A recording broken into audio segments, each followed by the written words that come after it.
adúpẹ́ fún Ọlọ́run atọrọ ìkẹ́ àti ìkẹ́ tó pọ̀ fún Ànábì wa Muhammad, ìkẹ́ Ọlọ́run ọba tó pọ̀, ìgẹ́ Ọlọ́run ọba tó pọ̀, ọlá Ọlọ́run ọba tó pọ̀, Ọlọ́run bá wa ṣe fún Ànábì wa Muhammad, gbogbo àwọn ará ilé ẹ̀, gbogbo àwọn sàhábà rẹ̀, Ọlọ́run dákun bá wa ṣe dáadáa fún wa. Ìkẹ́ náà Ọlọ́run dákun wọ́n dá dúró lórí ẹnì kọ̀ọ̀kan wa náà, wá jẹ́ kíkẹ́ náà máa lọ lórí gbogbo wa. Ọlá la ilaha illallah, ọlá Muhammadu Rasulullah sallallahu alaihi wasallam. Akíra wa kú Jumu'ah àdúní ní iṣẹ́ lẹ́ẹ̀kejì nínú oṣù Ramadan. Abẹ́lẹ́ ọba ta'ala nínú àánú ẹ̀, abẹ́ nínú títóbi ẹ̀. Ọlọ́run ọba kó dákun kó jẹ́ kí a ṣe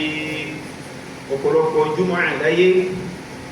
Ó wá tún jẹ́ kí a gba ọ̀pọ̀lọpọ̀ Ramadan, tó jẹ́ kí a gbà láyé. Gbogbo àwọn èyí tí a ń ṣe bẹ́ẹ̀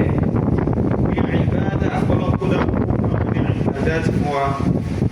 Abẹ́lẹ́ ọba ta'ala kó dákun kó má dá àwọn lù wá láyà. Ọlá la ilaha illallah, ọlá Muhammadu Rasulullah sallallahu alaihi wasallam. Ní khutba tó kọjá, à ń sọ fún ara wa nípa àwọn ọlá tí ń bẹ fún oṣù Ramadan, àwọn ọlá tọ́nà ọba kó sínú ẹ̀, àwọn ọlá tànàbí wa Muhammad sallallahu alaihi wasallam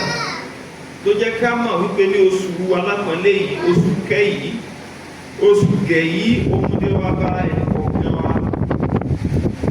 Àti wá kà á lórí ọlá ẹlẹ́ẹ̀kẹrin. Ọlá ẹlẹ́ẹ̀kẹrin tí ń bẹ fún oṣù Ramadan, lis-sā'imi farḥatān. Gbogbo ẹni tó bá ti jẹ́ tí ń gbààwẹ̀ láyé, tí ń gba oṣù Ramadan, Ànábì Muhammad sallallahu alaihi wasallam ó jẹ́ kó yé wa pé ayọ̀ méjì ó máa jẹ́ tiwọn, ìdùnnú méjì ó máa jẹ́ tiwọn. Ànábì Muhammad sallallahu alaihi wasallam ó ní lis-sā'imi farḥatān yafraḥuhumā. Ó ní bẹ́ẹ̀ fáláwẹ̀ gbogbo ẹni tí ń gbàwẹ̀ báwọn náà ti ń gbàwẹ̀ Ramadan, gbogbo àwọn tá ń gbà á. Ó ní ayọ̀ méjì ó máa bẹ fún wa, ìdùnnú méjì ó máa jẹ́ títí wa. Ó ní àkọ́kọ́ ń bẹ̀ idhā afṭara fariḥa bi-fiṭrihi. Ó lákọ̀ọ́kọ́ ní wípé ní bàbá ti gbà àwẹ̀ lọ, gbogbo bàbá ti gbà yìí láti bẹ̀rẹ̀ láti ìgbà tí àlẹ́fàjà ti yọ, láti kónú dúró tí ó fi wá di àkókò sínú, ara ó ti kan ẹlòmíì, gbogbo ara ó ti gbẹ, gbogbo ara ó ti so, ara ó ti wíìkì. Èyí wà máa wá aago lẹ́ẹ̀mẹ́wàá àgàgẹ́ tó bá tẹ̀ fún àṣì àwọn wàhálà nínú gbogbo ara ó ti gbẹ, tí ó ti gbẹ kan, yóò máa wá aago lẹ́ẹ̀mẹ́wàá ní pé ìgbà wo ni ìṣínú fẹ́ tó, àsìkò wo ni ìṣínú fẹ́ tó, yóò wá máa wù bẹ́ẹ̀ látàrí wípé ìbẹ̀rù Ọlọ́run ní jó lè já náà, pé kó ká wò sòkòsò kó ń já pé tọ́ síbi èmi ìrora rẹ̀ tó bá kú náà lè ṣe. Ṣùgbọ́n látàrí ìbẹ̀rù Ọlọ́run yóò wá mú mọ́ra bẹ́ẹ̀. Ànábì Muhammad sallallahu alaihi wasallam ó wá jẹ́ kó yé wa pé àkọ́kọ́ ayọ̀ tí ẹni tí ń gbààwẹ̀ ó máa rí, òun náà ní idhā afṭara, nígbà tó bá wá fẹ́ ṣínú, nígbà tí ṣínú bá tó lásìkò ṣínú bá tẹ̀lé ló wà máa dùn pé ọlọ́run ṣe ń ta ọ̀pẹ́ o, àkó àbájá tò ní o, nígbà tí ayọ̀ yẹn ti gbé sí lára pé ọlọ́run padà fún láǹfààní àti gbà tán. Ànábì Muhammad sallallahu alaihi wasallam ó wá ní wa idhā laqiya rabbahu fariḥa bi-ṣawmihi. Ànábì Muhammad sallallahu alaihi wasallam wá sọ pé ó lẹ́lẹ́kejì nígbà tí ayọ̀ ó tún kúnnú ẹ̀, tí dùnnú tí ó tún kún inú rẹ̀, tí ó tún máa jó, tí ó máa yọ̀ lẹ́yìn tí ń gba àwẹ̀ fọ́lọ́run tó gbà bọ́nà ọba tí ní ó gbà á, tó fi payọ̀ Ọlọ́run ọba gbà á, tó fi gbogbo àwọn òfin rẹ̀ gbà á. Ànábì Muhammad sallallahu alaihi wasallam ní idhā laqiya rabbahu fariḥa bi-ṣawmihi. Ó ní ìjọ tí ó bá wá olúwa rẹ̀, ọba tó pa á láṣẹ pé máa gbààwẹ̀ tí sì ń gbà á, ọba tó pa á láṣẹ pé àwọn nǹkan báyìí ò gbọdọ̀ ṣe tó ọba ń gbààwẹ̀ lọ́wọ́ tó sì jìnnà sí, ọba tó pa á láṣẹ pé àwọn nǹkan báyìí ló gbọdọ̀ máa ṣe tó ọba ń gbààwẹ̀ lọ́wọ́ tí sì ń ṣe. Ọjọ́ kan bẹ náà tí ó padà lọ pàdé olúwa òun. Ànábì Muhammad sallallahu alaihi wasallam Ọlọ́run ó wá ní ìjọ tí ó bá tún wá pàdé olúwa yẹn, tó pàdé Ọlọ́run yẹn, ó láyọ̀ rẹ̀ ó tún wá kún, ìdùnnú rẹ̀ ó tún wá kún, inú rẹ̀ ó tún wá dùn yà. Àsáwẹ̀ tí mo gbà láyé àti máa febi panú, àsáwẹ̀ tí mo gbà láyé àti máa ṣeré, àti gbogbo tó náà ní apàtì tèmi náà sì pàtì tí mo mú mọ́ra, tí mo kó ara mi dúró, tí mo kó ara mi níjánu, tí mo kó ẹnu mi dúró, tí mo kó ojú mi níjánu, tí mo kó gbogbo ara mi níjánu, àti ìṣe dáhùn, àti ìfisòfò, yóò wá rí ayọ̀ ọjọ́ náà, inú rẹ̀ ó dùn, ayọ̀ rẹ̀ ó kún. Ànábì wa Muhammad sallallahu alaihi wasallam ó ní àwọn ayọ̀ méjì, ìdùnnú méjì tí ń bẹ fún aláwẹ̀ nìyẹn. Inú àwọn ọlá táwa tá ń gbààwẹ̀ tá a máa rí, ọkàn ó fi máa balẹ̀ pé tá à ń ṣe yà ṣe lásán. Ní tá à ń ṣe yìí, a máa wó ìṣe, a máa fi ṣòfò. Al-fadilatu al-khamisa. Nínú àwọn ọlá tí wọ́n ń bẹ fún oṣù Ramadan yìí, ẹlẹ́ẹ̀karùn-ún bẹ́ẹ̀ ó ní wípé as-siyamu shafi'un li sahibihi yawm al-qiyamati. Bó bá tún ti yọ̀ gbé dàkìyàmà, níjọ́ táwọn ò ní lágbára àti ṣe kankan, níjọ́ táwọn ò ní lágbára àti lè gbára wálẹ̀,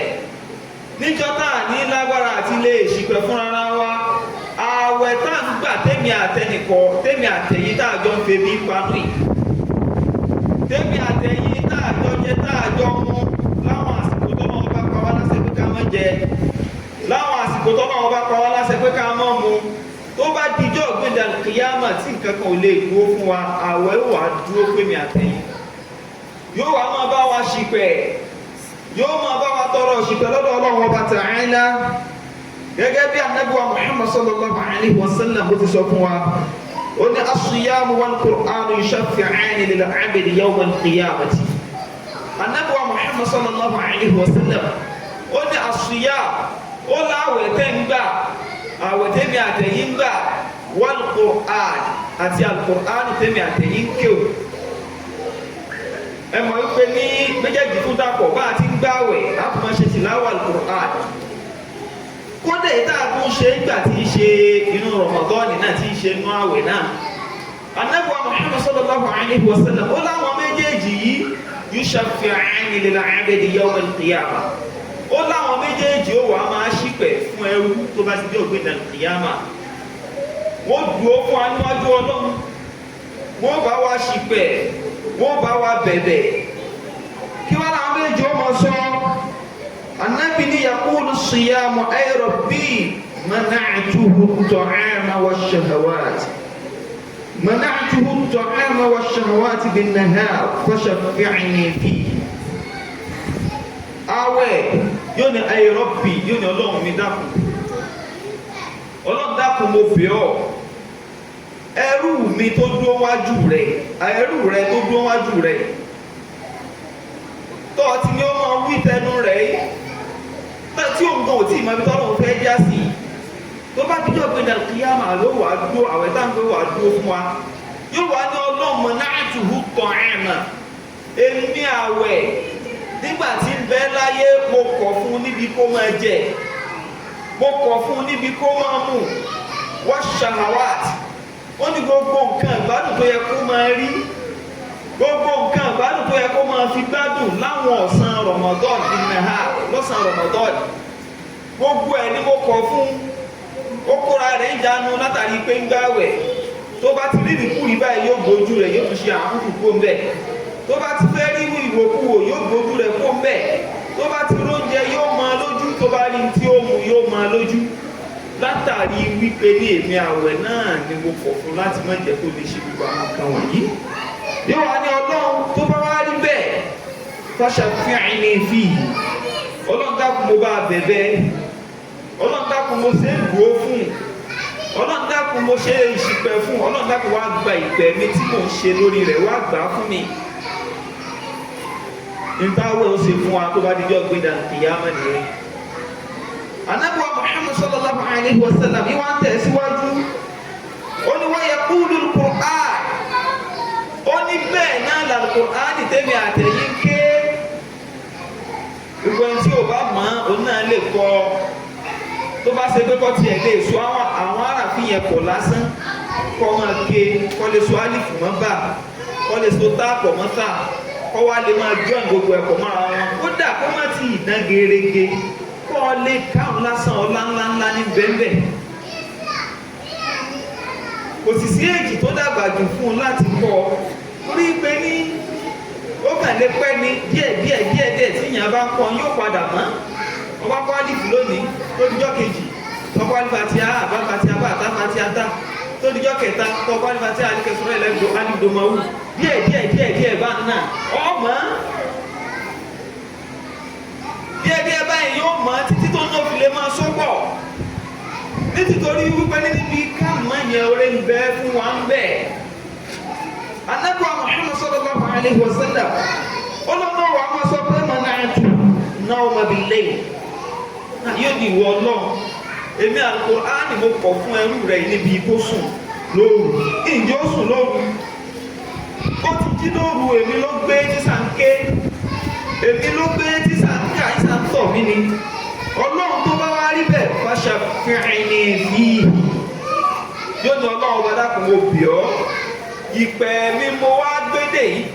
nítorí ẹrú rẹ tó dúró wájú rẹ tó ní ó máa ti sòrò sẹ́rẹ̀ ọlọ́run dákun wá gbá pẹ̀mí ọlọ́run dákun bá síjú àánú rẹ wò wọ́n lá wípé ní tiẹ̀ náà ní í ṣe ọlọ́run bá síjú àánú rẹ wò. Ànábì wa Muhammad sallallahu alayhi wa sallam ó wá lórí ire tí wàá máa bẹ báwa tá ń gbá àwẹ̀ ọ̀hún àtàwa tí à ń kí Al-Qur'ani ọ̀hún ó ní fa yushafa'an. Ànábì wa Muhammad sallallahu alayhi wa sallam ó ní àtàwẹ̀ àtàl-Qur'an kò ní dínà àwọn méjì ní ìṣìgbẹ́ yẹn tó bá ti dé ògbìn al-qiyama. Ọlọ́run ọgbọ́ gba ìpẹ́ wọn wọlé ṣé nítorí ẹrú ilẹ̀ ṣe wá ṣìpẹ́ ó dáa torí pé wá ṣìpẹ́ nítorí rẹ̀ ó ti yá fi rẹ̀ torí pé wà wá ṣìpẹ́ nítorí rẹ̀ tó sì jẹ́rìí rẹ̀ ó ti yá fi rẹ̀ torí pé wà Kùránì ṣìpẹ́ fún ọ sì jẹ́rìí rẹ̀ pé bí ṣe ń kàn láyé ni ó ti yá fi rẹ̀ ẹ wo oríire ìyẹwò ọláńlá yìí Ọlọ́run bò sí ní àwọn wá kó tó di pé yóò ṣe fún wa kò ní àwọn nǹkan kan wá kó tó di pé ní yóò ṣe fún wa ó ti fún wa lẹ́nu ó ti fún wa lára ó ti fún wa gbogbo ó ti fún wa lẹ́nu àwa ló ká bùkátà gíráàpù opportunity yẹn ká sì lónú ayé wa káwa náà ó lè wà nínú ẹni tí ó fọ́ọ̀lù sínú àwọn tí àwọn kìíní yóò ṣe bàtí bá dijọ́ gbé dàrú kìyàmà àbẹ̀rẹ̀ wọn bá tàn án lẹ́ nínú àánú ẹ̀ abẹ nínú ọlá ńlá rẹ̀ kémi àtẹ̀yìn ká wà nínú ẹ̀ta Qur'an àti àwẹ̀ tá à ń gbà yìí tí wọ́n ṣì pẹ̀lọ́jọ́ gbé dàrú kìyàmà ká wà nínú ẹ tó jẹ́ wípé ní oríire tí Ramadan gbé wa á ṣe tó bá dijọ́ gbé dàrú kìyàmà wala la hawla wala quwwata illa billahi al-'aliyyil 'azim.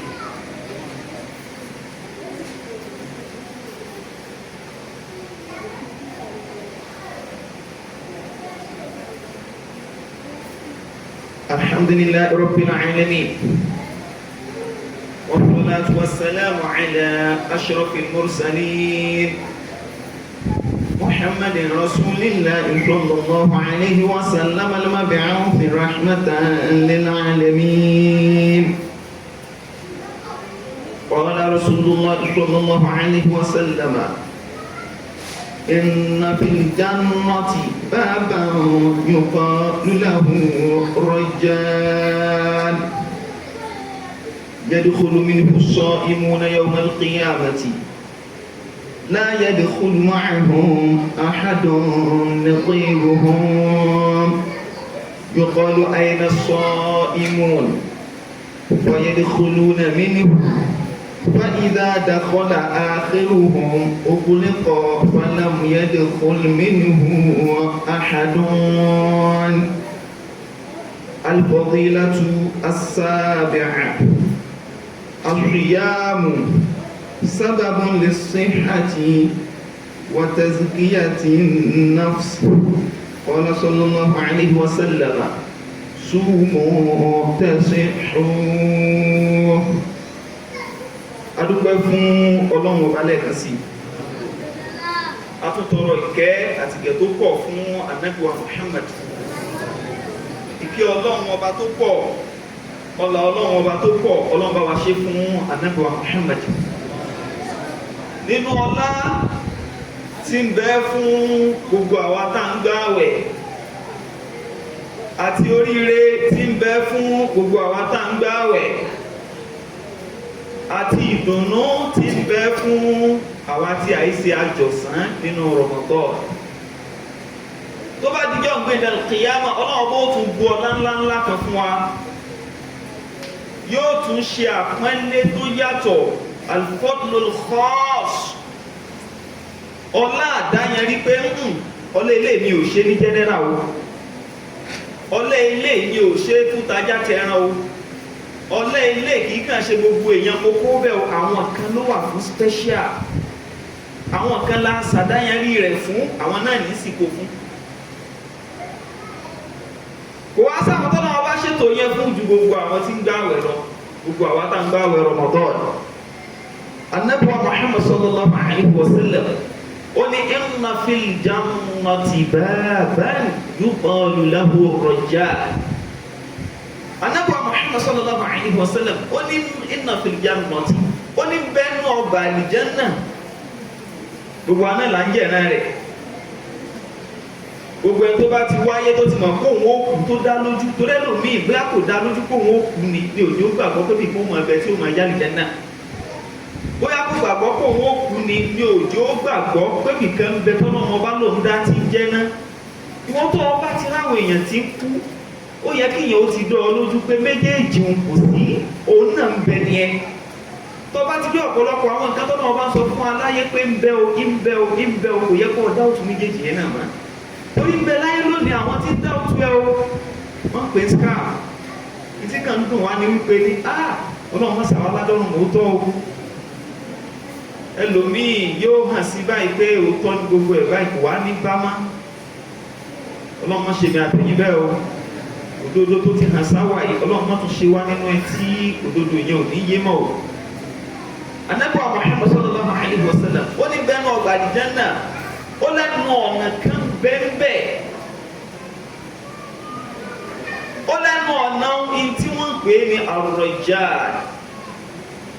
ar-rajjā', pé tó ti rẹ̀ gbẹ́, sẹ̀pá wà à ń fẹ́ bí panú láyé, à ń fún gbẹ́gbẹ́nú láyé, nínú tọ́lọ́wọ́ bó wà fi rìwọ́ọ̀dì wa tí ó fi ṣàwá dá lẹ́sà, ó ní ẹnu ọ̀nà yẹn tí wọ́n pè ní báàbù ar-rajjā'. Ànábì wa Muhammad sallallahu alaihi wa sallam ó wá ní yadkhulu minhu as-sā'imūna yawm al-qiyāmati. Ó láwọn tí ó wọlé lẹ́nu ọ̀nà yẹn, tó lẹ́nu ọ̀nà yẹn wọ́n ti kọ́ síbẹ̀ báàbù ar-rajjā' nìrí. Ó láwọn tí ó wọ bẹ̀ náà sálẹ́sà fún kò náà làwọn tí bá ń gbààwẹ̀. Ìtumọ̀ rẹ̀ ní wípé ní ìwọ tó bá ti máa gbààwẹ̀ tí Ramadan ní ò sí lára rẹ̀, tá ń gba Ramadan láyé ọmọ wọn lójú. Wọ́n gba Ramadan láyé ọdún fún oúnjẹ sakọ sí à, wọ́n sọ fún wa pé kílẹ̀ ń gbà á, wọ́n sọ fún wa pé ẹkú fèbí panu, ẹ̀kàn fèbí panu yín lásán, ẹ̀kàn fi ìyà jẹra yín lásán, bẹ́ẹ̀ ni wọ́n sì ń sọ fún wa láyé. Ọlọ́run tó bá dijọ́ gbéra kìyàmá ẹ̀yìn má dá wọn lóhùn o. Ó lẹ́nu ọ̀nà kẹ́ńbẹ́ tó jẹ́ pé ní ẹ̀yin tẹ́ ń gbààwẹ̀ nìkan mo sà á lẹ́sà fún, ẹ̀yin lẹ́ wọ bẹ̀ tó bá dijọ́ gbéra kìyàmá. Ó ní lā yadkhulu ma'ahum ahadun ghayruhum. Ànábì Muhammad sallallahu alaihi wa sallam ó ní tó bá di jọ́nà lā yadkhulu ma'ahum, kò ní wọlé tọ̀ wọ́n jọ́nà ahadun ghayruhum, gbogbo ẹ tó bá ti yàtọ̀ sáwọn tí ń gbààwẹ̀. Ìtumọ̀ rẹ̀ ní pé ní tí wò bá sínú àwọn tí ń gbààwẹ̀ Ramadan nìyí, tó bá dẹnu ọ̀nà jọ́nà tó fẹ́ wọlé bẹ̀ wọ́n ra páàkì ẹsẹ̀ gẹ́gẹ́ ọ̀lẹ́bùsì wò lè wọlé lẹ́nu ọ̀nà yìí. Àwọn tó lẹ́tọ̀ọ́ sí làwọn tí wọ́n ní pass. Ẹ̀rí wípé ní báwọn ìjọba wa àbí àwọn olóde ńláńlá táwọn náà bá fẹ́ ṣe àpèjẹ ńláńlá àwọn tí wọ́n máa ṣe, tó jẹ́ wípé ní ó ti lójú àwọn tí ó wọ bẹ̀, torí wọ́n ti sọ pé àwọn ẹni ẹ̀sà ni ó wọ bẹ̀. Kò sí fún irú wa ògiri wa, kò sí fún ọ̀gọ̀ọ̀rọ̀ èèyàn, àwọn ẹ̀sà èèyàn ní lónìí. àwọn ẹ̀sẹ̀ yẹn tí ó wà wọ ọbẹ̀ nítorí kó mọ̀ bá sí dàrúdàpọ̀ wọn àti fún wọn pass pé ẹgbà pass yìí tó bá ti ní lọ́wọ́ yẹn wọlé kò ní sí wàhálà kankan gbogbo ẹni tí ò bá ti ní lọ́wọ́ kò ní wọlé ìtumọ̀ rẹ̀ náà ló ń bó bá ti débẹ̀ àwọn báńsà tí ó kàn lẹ́nu ọ̀nà gan-an òun náà ní fẹ́ lagídí kó òun ó wọlé bẹ́ẹ̀ náà lọ́wọ́ bá lọ́wọ́ ṣe ṣe fáwọn tá ń gbáwẹ̀ páàsì ẹnì kọ̀ọ̀kan wa tá a fi lè wọlé ní báàbù rọ̀jà tó bá dijọ́ gbẹ̀dẹ̀ kìyàmù lẹ́nu ọ̀nà àlìjẹ́nà òun náà làwẹ̀ wa tá ń gbà yìí páàsì yẹn lọ ti gbà láyé o àbọ̀ bá ti gbáwẹ̀ báyìí kọ́ ọ̀sẹ̀ gba Ramadan nígbà tó ti dé páàsì yẹn lọ́wọ́ tó bá dijọ́ náà àwọn màláíkà ò ní lé ọ̀dànù kúrò lẹ́nu ọ̀nà yẹn àwọn bá ń sàlìyàmù ò ní lé ọ̀dànù pé wọ́n wọlé anábì ní gbogbo ẹlòmíì tí bá wá sáláwẹ̀ wọn ò ní wọlé tiwọn wọn ò ní fún aláì kí wọ́n wọlé ńjọ́ náà yaqulu ayna as-sa'imun ìtumọ̀ àwọn sọ́njọ́ náà ní wípé ní ayna as-sa'imun àwọn tí wọ́n ń gbààwẹ̀ dà àwọn tí wọ́n fẹ́ bí panu wọ́n torí Ọlọ́run láyé dà àwọn tí wọ́n fi òun gbẹgbẹ́ nú wọ́n torí Ọlọ́run ọba láyé dà fayadkhuluna minhu wọ́n bá ti wá pè wọ́n gbogbo aláwọ̀ wà máa jáde ẹ̀yin tẹ́ ń gbà ẹ̀ jáde èmi tẹ́mi náà ń gbà ní jáde ọlọ́mọ wa nù wọn àwa rèé gbogbo àwọn tí ó gbà wẹ́ńjọ́ náà wọn ò bí ẹ̀dá kí wọ́n jáde pẹ̀lú wa.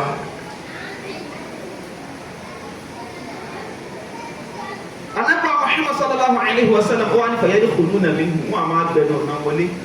wọn mọ̀ gbà wọlé wọn ní fa idha dakhala akhiruhum ó ní bí olúkálukú sì wá máa wọlé lẹ́yọ kọ̀ọ̀kan èjèèjì ó ní gbàtẹ́ni kẹyìn wọn bá wá wọlé ẹni tó kẹ́yìn nínú gbogbo àwọn aláwẹ̀ bá a ti pọ̀ tó láyé o àtàwọn tó ti lọ àtàwọn tá a wà láyé àtàwọn tí ó tún dé lẹ́yìn wa táwọn náà ó tún gbáwẹ̀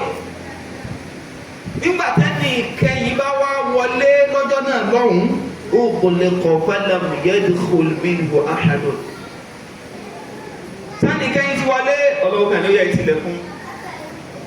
ẹtì ẹni wọn náà ẹlòmí ò tún gbọdọ̀ gbàbẹ̀ wọlé mọ́ ẹlòmí tí ó gbà tí ò sínú aláwẹ̀ nínú yín kò gbọdọ̀ gbàbẹ̀ wọlé mọ́ ṣe ti wá rí pé àwẹ̀ tá ń gbà kìí ṣeré àwẹ̀ tá ń gbà kìí ṣe ìfèrí pamọ́ àwẹ̀ tá ń gbà kìí ṣe pé à ń fi òǹgbẹ́ gbẹnu ìtúwá mú àṣẹ Ọlọ́run ọba ṣe pẹ̀lú bá a ti ń gbà á ìmọ̀ tó pa òfin Ọlọ́run ọba máa ń pẹ̀lú bá a ti ń gbà á ẹ wọ́n oríire tí ó padà bí fún wa ṣùgbọ́n tó ní pé a máa wò pé bóyá àwọn oríire yẹn kì í ti ṣe tá a ti rí nísìn ìmọ̀ afẹ́jẹ́ kẹ́lòmí ò lẹ́pẹ̀ pé sẹ́yìn náà ti débẹ̀ rí ni ṣe é ti rí rí ni bàbá wa débẹ̀ rí tá a rí gbogbo òròyìn tó ń gbọ́ nǹkan gbogbo ètí ìṣẹ̀lẹ̀ fún ọyìn kọ́ gbọ́ ọba náà rí n tó pamọ́ àwọn àyà àti Ọlọ́run tó kó orí ilẹ̀ ayé kọ́ gbogbo àwọn àmì Ọlọ́run tó kó orí ilẹ̀ ayé Ọlọ́run bá lòun dá sánmà ọrí sánmà ó lòun dálẹ̀ ọrílẹ̀ ó wá dá sánmà wọn ọ̀rí ibi tó pin sí ó dálẹ̀ ọ̀rí ibi tó pin sí ó láwọn àkókò kan bẹ ó máa rọ̀jò fún wa yín rọ̀ ó láwọn àkókò kan bẹ òun ó mú ẹ̀rùn wá fún wa yín sì mú wá ó lóun máa ń wù nǹkan láti inú ilẹ̀ ọtí pípé ń wù ó lóun máa ń dẹ̀dá ó rí pé ń dẹ̀dá ákí wá ní ọ̀rọ̀ rẹ̀ ní ìtọ́ ọ̀tí ilé ìfojú rí tó jẹ́ pé ní ilmul ghaibi ní ìmọ̀ tó pamọ́ ní kí wọ́n dé tó fi wá takò àwọn yẹn kí ló tó fi takò tó ní kọ́ ọ̀tí ìfojú rí so automatically ọgbọ́dọ̀ ti gbà wọn yẹn náà gbọ́ ọ̀tí rí ní tọ́wọ́ ò bá fi pamọ́ bá fún wa bá náà kò ní níyì ìfún ọlọ́kẹ́ ìjọkẹ́ ó níyì bọ́lá ọba tó ṣe wá sọ fún wa tó gbogbo bọ́lá ọba tó ṣe ń describe ẹ̀ fún wa yìí oríire tí ń bẹ fún wa pẹ̀lú ọ̀rọ̀ àdìjẹ́nà ni wípé àwọn òtún wa lè describe bí nǹkan yóò ṣe tó a lè sọ bí ó ṣe tó a kàn gbọ́rọ̀ yìí rẹ̀ ní ṣùgbọ́n bó ní kíní yẹn gangan kí ni sáìsì tí ó gbé wa kò yé wa torí pé nígbà tọ́lá ọba ń sọ fún wa tí ń bẹ nú àdìjẹ́nà àti tí ó máa jẹ́ ti wá ń bẹ̀ ó ní máa la àìnú rọ̀ àti ìtọ́jú kankan òrírí ni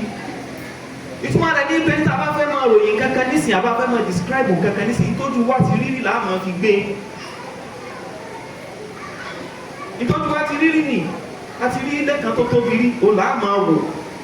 àti ráàyè kan tó kéré ní láàmọ́ wò láàmọ́ fi jọ́ọ̀jẹ̀ ṣùgbọ́n tí bẹ́ẹ̀ àlùjánnà tọ́lọ́ ń palẹ̀ sí kalẹ̀ fún wa ojú wo òrírí sókò sí tá a fẹ́ fi gbé lákẹ́wò lè gbé wala udunu sami'at bẹ́ẹ̀ náà létí wa kò gbọ́ rí àìgbọ́ rí etí wa ò ní já mọ́ bá a ṣe fẹ́ ròyìn ẹ̀ wala khatara ala qalbi basharin qat kò kúkú lẹ́lọ́kẹ́ èèyàn rí bó lọ sọ wá fẹ́ describe ẹ̀ tó tó náà bá lóun ó fún wa lómi kọ́ọ̀bù kan lápèjúwe nínú àlùjánnà ṣé dédé kọ́ọ̀bù táwọn láyé wa ni kọ́ọ̀bù táyà wa ti rí àti mọ bó ṣe tó ìtọ́nà wa ní bẹ́ẹ̀ pẹ̀lú kọ́ọ̀bù tàkìyàmọ̀ lákèwò lè gbé àlùmọ́ bí ó ṣe tó àwọn kan máa fojú táyé yẹn wò náà nítorí lè táwa ti rí sósó wáyé kí wọ́n máa ṣiṣẹ́ bí ó ti rọ́nà wọ̀ sódà kí wọ́n máa ṣiṣẹ́ bí ó ti lórí yẹn gbà ṣùgbọ́n àwọn ọ̀pọ̀lọpọ̀ mùsùlùmí míì náà tọ́rọ òye àwọn àkọ́wà máa kọ́ sí wọn lórí ọ̀rọ̀ ẹ̀sìn wọn a máa tìtì lákè wọn àwọn náà a máa rò pé wọlé ìsìlámù pé kì í ṣe ẹ̀sìn òdodo nígbà tó bá ti kókò kókò sí ńlá kẹ́ abẹ́lọ́wọ́ bá ta àìlá lẹ́yìn tá a ti mọ̀nà gbogbo tí jẹ́ràn ìṣìnà ọlọ́dàkùn mẹ́jọ jẹ́ tèmi àtẹ oríire táyé àtijọ́ ìpínlẹ̀ kìyàmà ọlọ́dàkùn nínú ẹni tí ó ṣe ni kò kà wá má àwọn Ramadan ní tàǹgbà ẹ̀ ọlọ́run má ṣe ní pé à ń fi bí panú àbáǹkó gbẹ́rẹ́gbẹ́ inú wa lásán wò ọ̀làlá hawla wala quwwata wọ́n wá fi eléyìí ṣe àgbàmọ́ fún wa ọ̀pọ̀lọpọ̀ rẹ̀ ọlọ́dàkùn jẹ́ kí á gbé aláyé gígùn ẹ̀mí àlàáfíà ara ọlọ́dàkùn wa ṣe fún wa ọdún náà ọlọ́dàkùn jọba wà láyọ̀ ọ̀làlá hawla wala quwwata